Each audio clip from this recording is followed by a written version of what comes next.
Here in Kyoto, Japan, video game developers Jupiter are hard at work on the new Spectrobes game for Disney Interactive Studios.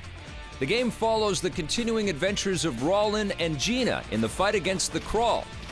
This time, however, the Spectrobes will take our heroes beyond the portals.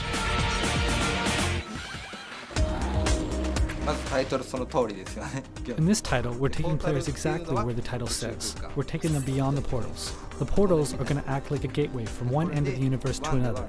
They're going to be taken to completely distant and unfamiliar galaxies as well. The game will open up with a really big event occurring where a very close friend of Rollin and Gina goes missing. After they set out to find them, Rollin and Gina get wrapped up in a lot of different stories. They find themselves going through several portals in different universes and eventually catch up to the culprits from the beginning.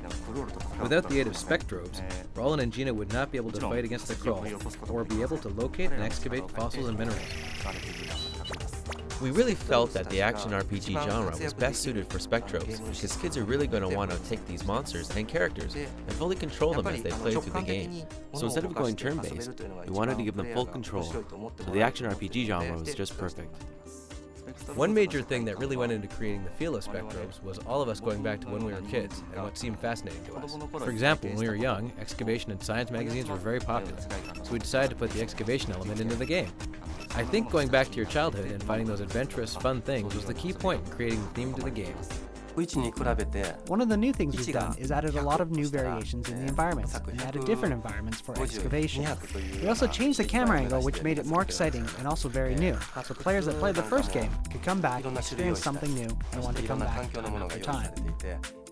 Spectrobes-beyond-the-portals has totally 3D features. So last time we had a 2.5D feature, but this time we're gonna have entire 3D world from like excavation or awakening. Those elements is gonna be really upgraded in the sequel. From the first game, there were a lot of things that we wanted to change with the battle system. Some people found it a little hard to control. Once we started changing these elements, we realized the greater possibilities, so we just sort of let loose and just went with it all. We knew there were greater things we could change to make the battle systems more interesting, so we split it off into two different battle types, one for Rollin and one for the Spectrobes. Another point that we wanted to change was actually with the story. Spectrobes 1 introduced a lot of unique ideas, but it didn't have a definitive enemy. So we created a lineup of adversaries that will be involved in the story to help make it become an epic story with good guy versus bad guy. We really try to make games that make people smile, because that's our goal when we create games.